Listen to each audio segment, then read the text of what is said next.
Welcome, everybody, to another episode of the How to Carnivore podcast. Today, we're joined by the guys from the Meat Mafia, Harry Gray and Brett Ender. I've been following these guys for a long time. Now that I think about it, I'm pretty sure I first saw you guys on Twitter. And I was so, it was, you started off doing a lot of the Mafia Godfather stuff. And like, I'm a massive Godfather fan as well. And like, I think one of you was like Solozzo or something, and another one. And it was like lesser known Godfather characters. And then you were intertwining that with real nutrition and being interested in regenerative farming and eating meat. And I was like, wow, this is really similar to the stuff that I'm into. And that was around the time that I'd started How to Carnivore and started working with Dr. Chafee. Um, Even that painting or that, yeah, the painting in the background, Brett, I love, is that Yes. Max Maggiore? Yeah. Yeah, I believe so. This is Yeah. this is my friend's office that I hijacked for podcast interviews like this. Oh, really? Yeah, it's Yeah. good. I like the blue walls as well. So, guys, really good to meet you, and thank you so much for sharing some of your time with everyone. Likewise, Simon. Thanks for having us on. This is gonna be an awesome combo. We're excited. Cool. All right, let's kick things off with, where did your interest in nutrition come from? Where did this all start? Yeah, it's a great question, Simon.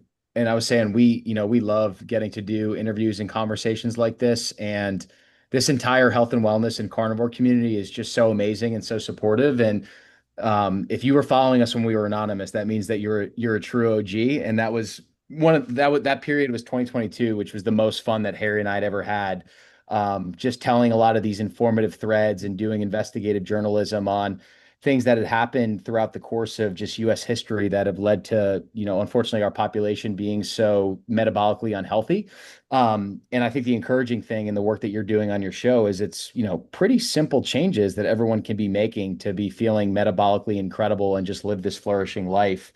But for the listener, I'm Brett, and Harry and I have been business partners for about 3 years. We're the co-hosts of the Meat Mafia podcast, and then we're also co-founders of Noble, which is our beef-based protein powder brand that we started 2 years ago.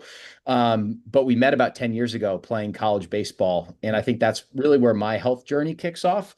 And why I say that is I always felt like because I was playing sports at a high level, the inputs of my nutrition were more so I can just eat whatever I want, calories in, calories out. I train a lot, I drink pre-workout powder. I'm on my feet all day long. I'm a high level athlete, therefore I must be healthy.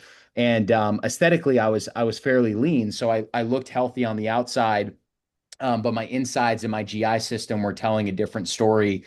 And my senior year of college was when I got really sick with ulcerative colitis.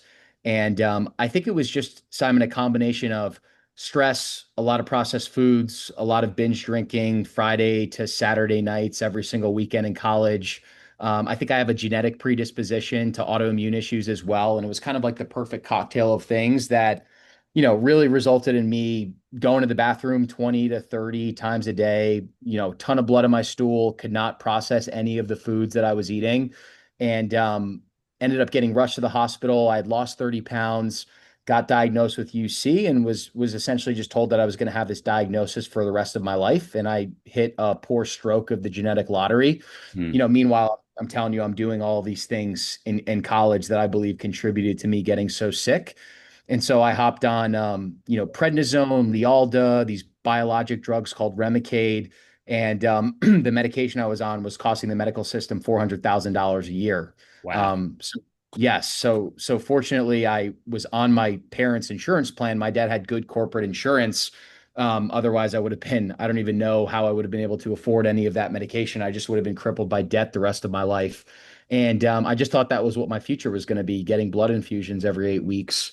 And then 2019, everything changed because that's when this decentralization of information, particularly around the carnivore diet, started to get much more popular. And the more research I was doing, I was coming across other individuals that had all sorts of maladies and autoimmune diseases that were claiming that they were curing these things. And so that was really my light bulb of inspiration around, well, if these other people are following this approach and having great results, why can't I do that too? So that belief was a really important first step. And essentially, for 2 years, I ate all animal products, a ton of red meat, a lot of fatty steak, ground beef, chicken thighs, cooking in beef tallow, butter, ghee. I drank black coffee, so that was not carnivore, and I had some heavy cream in there too. But I really just gravitated towards these animal products and just cut out, sugars, vegetables, processed foods. And within a short period of time, my stomach started feeling better and better. My skin started getting better. My clarity of thought started getting better. And like anything else, once you taste that intuition and how good the right foods make you feel, you don't want to go back to what you were doing before. And so I ended up getting off of all the drugs and meds that I was taking in 2022.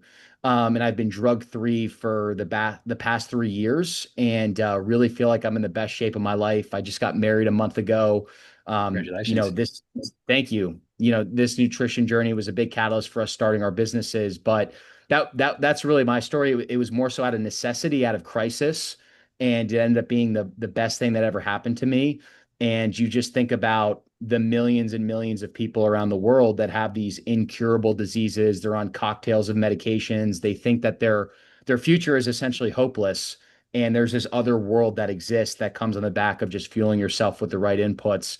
And that was a big motivation for me starting things with Harry, was just propagating the right information that no one's being told. Yeah, and then my nutritional journey is quite different than Brett's, but there's a lot of similar undertones. So when I was young, I had a lot of like ear, nose, and throat problems. So I ended up taking a ton of antibiotics when I was a kid just to solve a lot of problems I was having with ear infections. And then, kind of in the high school time period, realized that I'd done a lot of damage to my gut. That resulted in pretty bad cystic acne. Get on Accutane to resolve that problem. So, similar to Brett, really on this like pharmaceutical merry-go-round. And kind of just woke up to all of it as I started getting more and more intense with my training. The Accutane is one of those medications that you have to get your blood drawn every month to make sure that your kidney and liver and all your vital organs are still, showing healthy signs of, their healthy enzyme levels and all that. And so it's pretty intense. And so I was working out a lot, and I could see how, taking this medication was affecting me. And, as I started paying more attention to just my physical well-being from a training perspective, I started tinkering a bit more with my diet and really realized that like a lot of what had gone wrong with my skin. Yes, I think there was a big issue with kind of just like what had happened from the antibiotic use as a kid. But I also know for a fact that at school I was eating garbage. I was eating potato chips and nachos and sandwiches and basically just like a highly processed diet. And so when it came down to it, I kind of looking back noticed this. I was like, man, there were so many nutritional influences that were, for a lot of reasons, just like perpetuating these problems that I was having. And so as I got to college, I started taking nutrition more seriously. Went down the paleo rabbit hole. And then when I worked a corporate job for 5 years. And, during that time period, kind of just got comfortable, not too intense around my workout, started eating worse and worse, started feeling less and less like an athlete. And then there was just a moment in time during COVID where I was like, all right, I'm gonna really like invest back into my health. Feel like I bought some time back, didn't have to go on my commute. We were in lockdown. So I started a keto diet, which quickly turned into a carnivore diet. And within like 2 months, I had dropped, 20, 30 pounds. And I was a bigger guy. I'm like 240. So I went from like 240 to 210, 215, was feeling the best I ever have. And that was just right around the same time Brett and I were getting to reconnect after school. And there was just something about, us reconnecting over nutrition where we really felt like we were tapping into a really similar shared interest. And he and I ended up moving down to Austin together for a race that we were running. And that race kind of propelled us into wanting to get more involved with writing and putting information out there about things that we cared about. And that was really about probably the time that you came across our stuff, Simon, when we were writing about, what had gone wrong in the food system. And Brett and I really just shared this passion for telling these stories because we had both been so affected by it, in our own ways, the last decade plus of our lives. Love it. It's fantastic that you guys reconnected like that. And I agree. I've got a few friends who I can talk about nutrition with, who I can talk about, what's really happening, the corruption in the system. And when you do find that person who's on the same wavelength and they understand how powerful this information is, it's fantastic. And you feel like you just want to keep talking, you want to do something, you want to kind of spread the information. So I can imagine when you two reconnected after that, it was like, yep, we've got to do something. Brett, you mentioned the decentralization of information. Now we are no longer getting all of our information from mainstream TV. It's not sort of, one person dictating to the masses. It's now all these independent researchers on Twitter, YouTube, all over the internet can share their findings and people can rebut them and people can challenge it. But often this information just stays out there because it's true and no one can really argue it. What are some of the things you discovered and who are some of the people that you guys were reading and listening to back in those earlier days? Hmm. It's a great question. Yeah, I would say that I think a lot of the brand of Mafia were really just kind of standing on the shoulders of the giants that have pioneered the space, that did a lot of the hard research. I think that's kind of what you're hinting at, Simon, and we're very proud of that too. And Harry and I would read books or come across articles or YouTube videos and really just try to make sure that we paid homage to the people that we were ultimately learning from, and then just trying to distill that information to other people. But I would say, to start, like, I remember digging into Mark's Daily Apple, Mark Sisson's blog. That was a big epiphany for me, and like understand for the first time really hearing this concept of metabolic flexibility, and just seeing someone that was in his, late 60s at the time. Now he's 72. Um, Basically saying that every bite of food that you can eat is delicious and it also can be really healthy. And I just remember a lot of his early findings around like just the demonization of saturated fat and carbohydrates and things like that to just be incredibly compelling.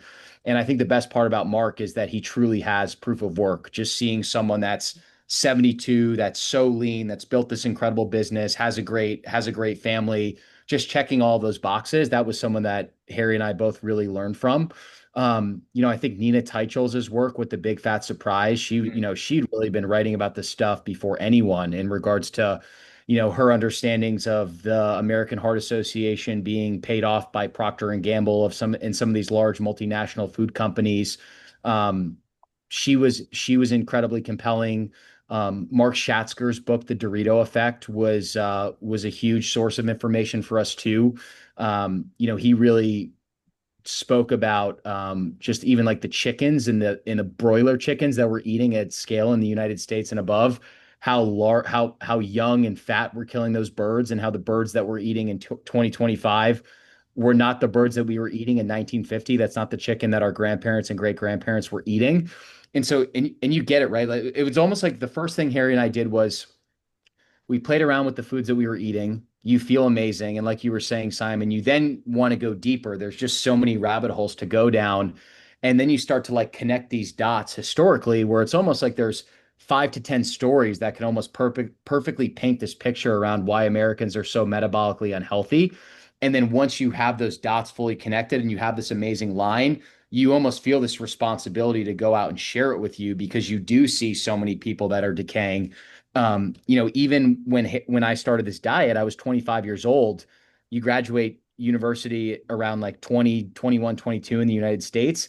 Even a few years later, when you go back for your reunions, you start to see the gap widening between the kids that are participating in that 9 to 5 happy hour culture, eating a lot of processed foods, versus the person that it's really taking their health seriously. And I just remember thinking a lot about how that the way that gap is just going to continue to widen over time.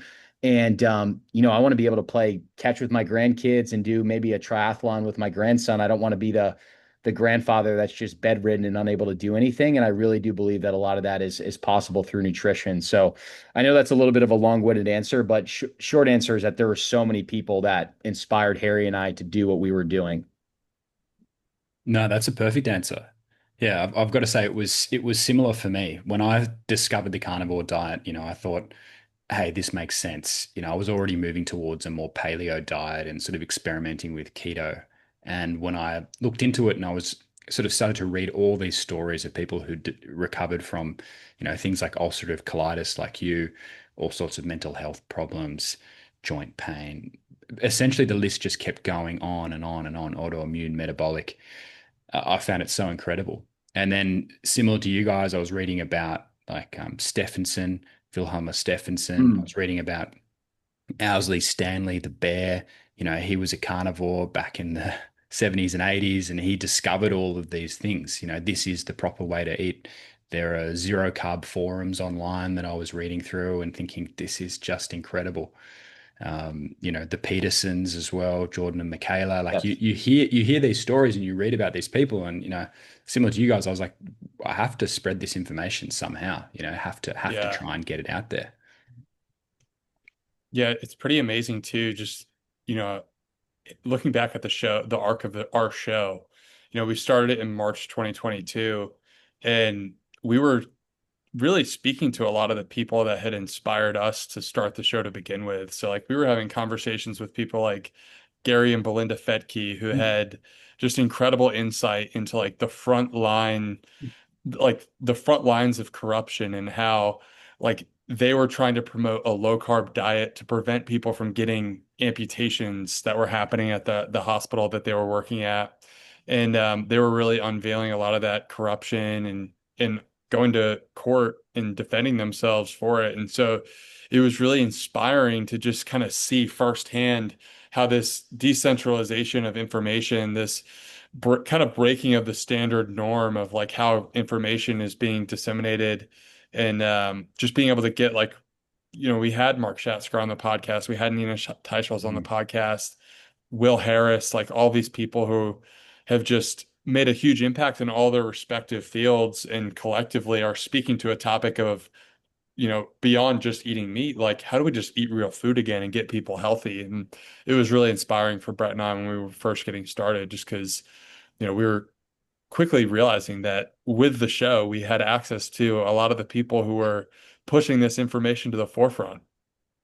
100%. And people in this space are so willing to help out, I've found. Oh yeah. Like sure they're busy, but but eventually you can schedule a time and you're getting these leading doctors and influencers and thought leaders on your show sharing their wisdom. I've found that people are so welcoming.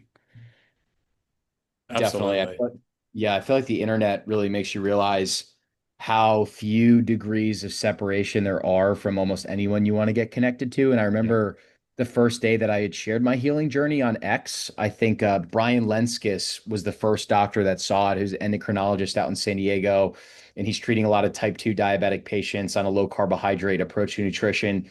He connected me to Sean Baker, and then Sean and Harry and I had Sean on our podcast. I went on Sean's show as a guest, and he's now a great friend, and obviously like one of the biggest, if not the biggest, advocates for this movement in general. But he connected us to other people. It's just been this incredible web that all just came from us really just having the courage and the conviction, and really the blind faith to just say, hey, we have a voice. We want to just help people. We want to just share our learnings. We don't want to pretend to be anything we're not. I'm not the best person to talk about peer-reviewed studies and all of the scientific research around eating meat versus plant-based foods, but I have this great healing story, and I can teach people about the basics and the blueprint of things that I did to heal myself, and that's extremely valuable for people. I think a lot of people that are waking up, especially someone that has ulcerative colitis that's, maybe 32 years old. They've been going to the same doctor for 12 years. They're on the same medication. They're not getting better. They eventually wake up and say, oh, you know what? This crazy 30-year-old on Reddit is saying I can eat all meat. He was on the same drugs as me, and now he's not. I'm still on these drugs, and I'm listening to the Western medical system. Maybe I should deviate my course and see if this guy knows of anything to say, because if the whole purpose of what we're trying to do is getting healed, and this decentralized guy might have some of the secret sauce, why would I not experiment with that if I'm not getting better? I think that's a lot of what we've been seeing the last 5 years. Absolutely. I think there has been a broad switch from trusting, these studies that are generally funded by pharmaceutical companies, trusting sort of certain levels of authority that are speaking from one person to millions, developing into a more do your own research and self experiment. Because, I find if I've got ulcerative colitis, And I know that I can easily find five people just like you, Brett, out there who've healed it with nutrition. I'm going to trust that and give that a go because it's real people giving me proper information. A lot of these studies, the meat-based cohort are eating lasagna and pizza. Yeah. You just can't trust it. No. So what are you guys finding in your broader community, like family and friends? Are you finding that people are more interested in health? Are people eating more meat? Are people generally supportive of what you guys are doing?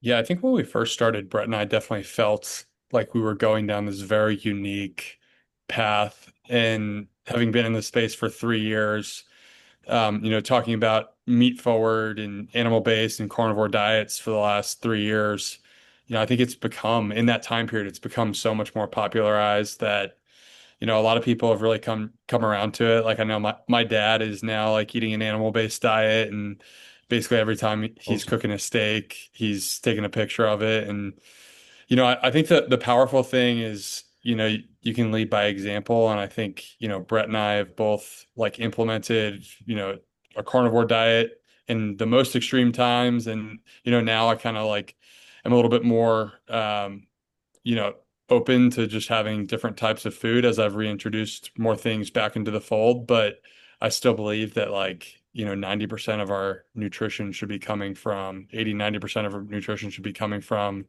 those animal meat-based sources and, give a little bit of margin there for, if you're healthy and resilient for, other foods that you can incorporate in. But I think for the most part, it's just like trying to just show people how to model out a healthy lifestyle. And for the most part, like people who were skeptical about what we were talking about 3 years ago have really come around to being open-minded to it. I don't know if you agree with that, Brett, or not, but I agree. I think the coolest win, Simon, as Harry mentioned, like I know Harry and I know each other's families really well at this point because we're essentially brothers because we've worked together for 3 years. We were roommates for a couple years too. We've just been all in on this thing, which has been just the most enjoyable experience ever. But I've seen the changes that Harry's dad has made, and even my parents came to Hack Your Health, which is a biohacking conference in Austin, Texas, and Dr. Chafee has spoken at that a few times and done an amazing job. But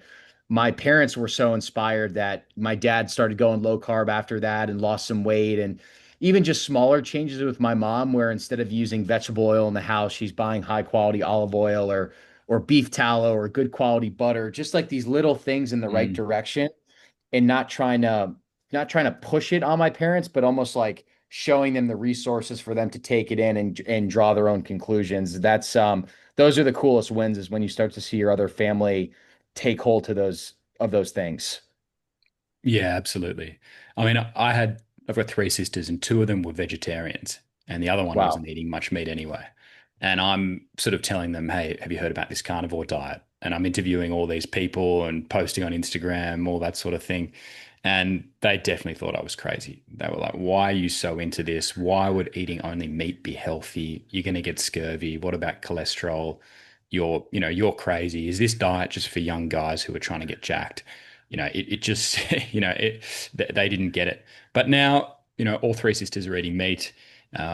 Definitely no seed oils, and like they wouldn't put it down to me. It's more, I suppose, just maybe some of my influence, but more just a general societal shift. Like, if we sort of laser in on seed oils, particularly in America, there's a lot of focus now with what RFK Jr. and the Maha movement is doing, calling out seed oils as the, you know, industrial engine lubricant that it is. What's it like being in America with this shift seemingly happening? it's been really exciting. I think especially being, someone on the inside with the podcast and being able to interview, like we interviewed Callie Means pretty early on. We interviewed Really? Marty McCary. Yeah, we've had some conversations with these people who are now like on the front lines making policy decisions and impact. And so the excitement has been here for a while. I think there was definitely a turning point around the election time period where it's like, wow, like the stuff that was being talked about 3 years ago in the dark corners of Twitter around, animal-based carnivore diet or raw milk or no seed oils or pesticide usage and glyphosate, all these things that are important to this sub community that really does care about the overall health of themselves and people in general. Those a lot of these opinions are being popularized and at least being discussed at a higher level. So there's been a ton of excitement around it. I think that through our lens, we're probably a little bit biased since we love this stuff and really do believe it's the most important issue. It's where the rubber meets the road. Like if the data is correct and 88% of people are metabolically unhealthy in the US, then we have a serious problem on our hands that if we don't take action on, if we don't start reversing the course of that, it's going to be a much bigger and more stressful impact than most people probably even realize. So, I think that it's exciting thinking that change is starting to happen. And yeah, it's cool just being able to look and see people that you've sat across the table from and had conversations with, you know, be on the, floor of Congress and, other important rooms speaking about, these big changes that are happening. Awesome. Talk to me about what's happening at Meat Mafia. I know you guys have a supplements company called Noble as well. What's happening? What's on the horizon? How does it all work? It's a great question, Simon. I think when we started the Meat Mafia, when we were writing, when we started our, recording podcast episodes, there really wasn't a business plan. It was just this sense of we just felt like it was the first time in my life where I'm like, I feel like I have a really clear purpose of what I'm supposed to be doing. And it just feels so good to create something that's uniquely my own. And Love that. it sounds very similar to you too, Simon. It's like, it's hard to explain the stronghold that this movement takes on you when you just start to, it's almost like when you start eating the right foods, you feel the way that God intended you to feel. And then you have this like creative energy and this confidence to want to go out and just do something special with your life. So we're 400 episodes deep into the podcast now, and we interview a really wide array of guests. We love talking to regenerative ranchers. We love talking to doctors that practice alternative health. We love talking to founders that are doing things the right way. We like talking to people that are deep in their faith that we can learn from spiritually. It's almost not drifted, but transformed from just a pure nutrition podcast to a podcast around, health, nutrition, faith, business, like this cocktail of things where if, the modern male can embrace those things, it's a pretty darn good playbook for your life. And Noble in a lot of ways is our physical product that we've created and want to put out into the world because where I've been changing and Harry's been changing is just focusing, how do we get away from minutia and just help people pull really big levers?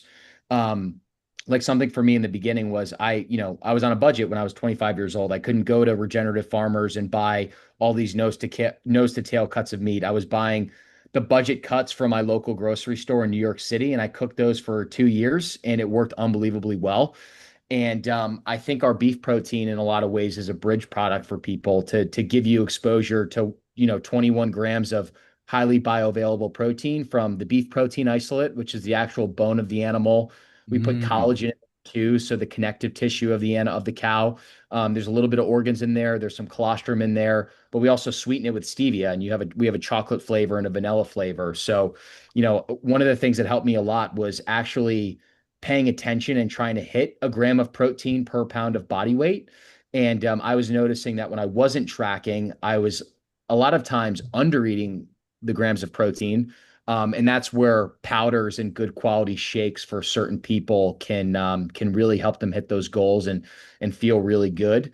So a lot of times, I'll do two meals that are protein focused for lunch and dinner, and then I'll have a shake in the morning and then some Greek yogurt at night with some of our chocolate protein powder in there. So just giving people really unique ways. And, we're not trying to replace steak or animal protein. We're just trying to give people unique ways to consume these things. Like my mom is like one of our target customers where I'd love for her to eat more animal protein. And a shake is a great way to really get her on the path.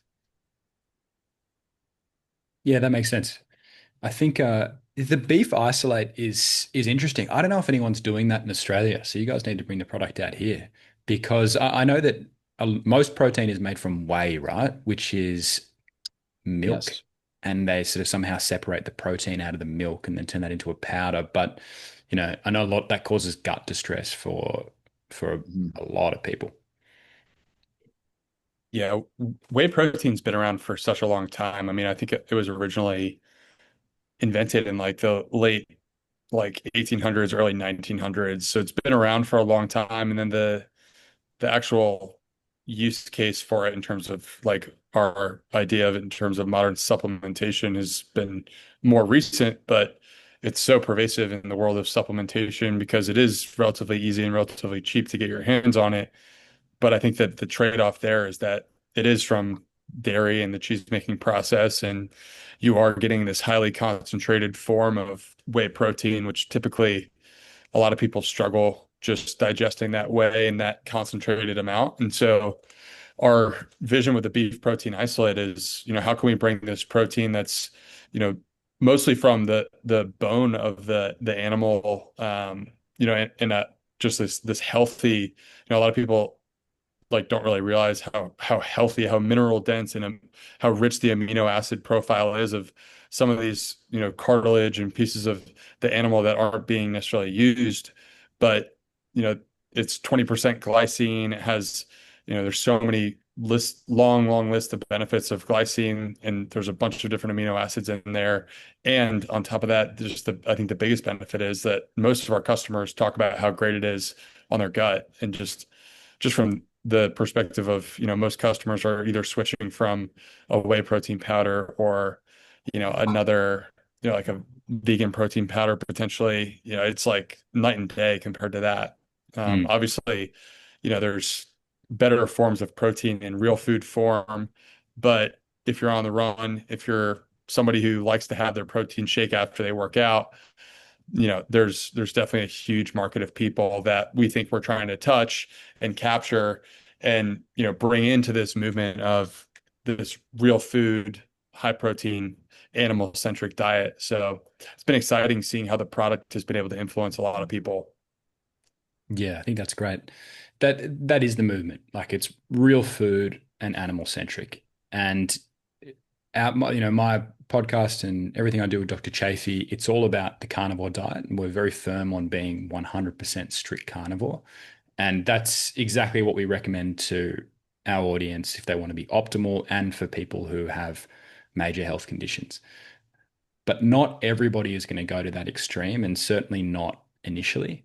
And so, in this whole ecosystem of people who are interested in health, you've got Mark Sisson, who you guys mentioned before. I think he's got a message that's really accessible to millions of people, and he's proved that. And in a way, it's not too extreme. He embraces a natural life. He's out in the sun. He eats a meat-based diet. He avoids things like seed oils. If we can get most people doing that, and then the people that really want to optimize or really want to train for something or really want to recover from autoimmune, metabolic, cancer, all sorts of stuff on the pointy end of carnivore, I think we're all on the same journey. And I like that you guys are sort of, you use carnivore as a tool, you acknowledge it, but you're also more broadly catering to an audience who just want to be healthy.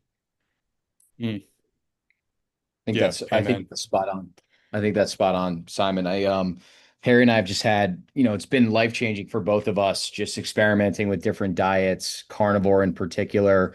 Mm. And I think to your point, it's like it's really important to assess like where do I want to go? What season of life am I in right now? Am I married? Do I have kids? Am I training for something? Do I have autoimmune issues that I'm looking to heal? I think all like that season of life really factors into how you want to stack the deck nutritionally. And I love the constant experimentation and just taking intuition. For my wedding, I wanted to shed a little bit of weight, and I tried a bodybuilding approach where I actually ate lower fat meats and tracked my carbohydrates and I had a caloric restriction where I was eating 1900 calories a day. And it was really cool to try something that I'd never done before. And I lost a bunch of weight. I felt good, aesthetically, but I didn't really feel like I had that same pop mentally to do my job. And that was great to be able to take a mental checklist of that. And I think that's the goal that we have for a lot of people is like, don't just take what we're saying at face value, actually experiment with it and keep a food journal and understand like how these different foods and the way that you eat and the time that you eat, how that specifically affects you and find that unique combination that's going to make you feel as good as you deserve to feel. Absolutely. Are you guys training for anything now? I'm not training for anything specific right now, but I really do want to get something on the calendar. I've been dealing with a little bit of a calf injury the last few months, but I'm just getting back into running. So I could see myself trying to sign up for something here at the end of the year. I'm interested in the high rock space. I think that like that hour long competition where it's very intense is really Mm. attractive to me because Brett and I have both kind of done the more extreme endurance stuff. And I think it's great, like mentally, and it really does help you find your limits and push your limits. But that being said, just like time constraints with podcast and business and stuff like that, I'm like seeking a little bit more of a high intensity lifestyle, like shorter workouts, higher intensity. And I feel like High Rocks could scratch that itch. Yeah, I love it, mate. The calf injuries in your early 30s Brutal, are an absolute killer, and like dude. Achilles as well. Like I've got tendonitis in both Achilles. It's just I think it's I don't know what it is. It's from not training and then suddenly getting back into your old ways too quickly or something, and your body's not ready. It's not good. Well, I realized that a lot of mine stems from foot issues. So I grew up playing sports. My feet were crammed in cleats, ski boots, etc. And I look at the difference between my left and right foot, and there's a pretty extreme difference between the overall composition of the bones and just the structure of the foot. Mm, And so what I realized in trying to like reconcile that and fix some of that, using toe spreaders, using wide-toed box shoes, mm. etc is it is kind of a painful process to unwind some of it. And I've, Yeah, mate. tried to just like unwind it on my own, but Yeah. yeah, it's led to some issues. Also, I think switching to zero drop shoes, like I think that's when a lot of like my Achilles stuff started to happen because it's the same as you. I realized with my feet, looked at my feet, and your toes are sort of coming in like that, and you're like they Yeah. should be more spread, and then you go through that whole process of trying to sort of rewild your feet, which again, the feet, that whole sort of concept goes hand in hand with the proper nutrition, with the getting outside, with like living a more natural life. Yeah, barefoot shoes are so popular now. Oh yeah. They're Mm, everywhere. yeah. What about you, Brett? Are you training for anything? No, just training for just being a married man right now. That's pretty much it. I've been my wife and I, we have been dating long distance for about 2 years. I've been in Austin, Texas for the last 3 years. She's lived in New Jersey and New York City, which is where I'm from originally. So we got married a month ago. She just moved out to Austin. So just enjoying this season of life as a married couple. And it was great snapping back into shape for the wedding. And now I've just been on a great regimen. I really just do like a lot of bodybuilding style training. I love machines and dumbbells and things like that, and just walking 10,000 steps a day and getting sunlight, but just doing that first thing in the morning. I do feel like, to Harry's point, there's a lot of benefit of putting like a big race on the calendar once a year. That's like your Mm, focal point that keeps you sharp. mm. But I don't have anything right now. Yeah, nice. And do you guys do events? Has there ever been like a Meat Mafia meetup, or do you go and feature at other events? What does your schedule look like?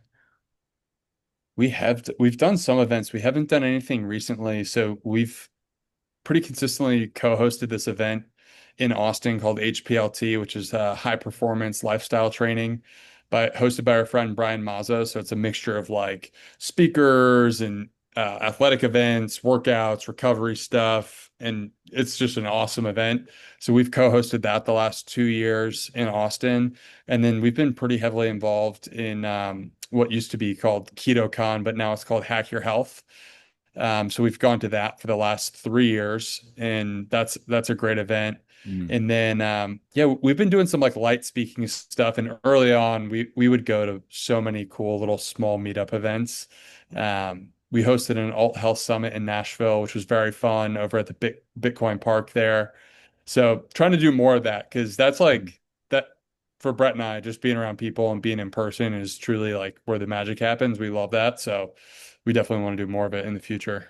Yeah. Did you get a lot of inspiration when you go to events like that and you meet all Yes. these people in person who've had amazing health journeys and maybe they've listened to your podcast. It kind of I find that when I go to events, it sort of pumps you back up and you're like, okay, I need to keep going with this. Totally. Yeah, it's like that burst of inspiration. And if you could just kind of like grab onto it and channel it into the next thing, it's Yeah. so powerful. And it's a really good reminder of what you're doing, where especially if you have a show that has listeners and you're DMing and engaging with people, it means so much. But then when you're actually like shaking hands and having those in-person interactions, it makes you realize like Yeah. this stuff is very, very real and we need to just keep doing what we're doing. So I love that you just said that. Mm. Yeah, 100%. And then you see the same people at events and you start to like really connect with the audience. Yeah, I think Yes. that's a good way to go. All right, Harry and Brett, Meat Mafia guys, thank you so much for jumping on. It's been really nice to meet you, and I'm sure our paths will cross in person probably sometime soon. Let's make it Yes. happen. We appreciate it, Yeah, Simon. we'd love to have you in Austin. You'd eat a lot of good red meat here. Yeah, yeah, I need to come to Austin. It looks awesome. I think a lot of like-minded people. Absolutely. Thank you, ma'am. Totally. Appreciate it. Thanks, guys. Thanks,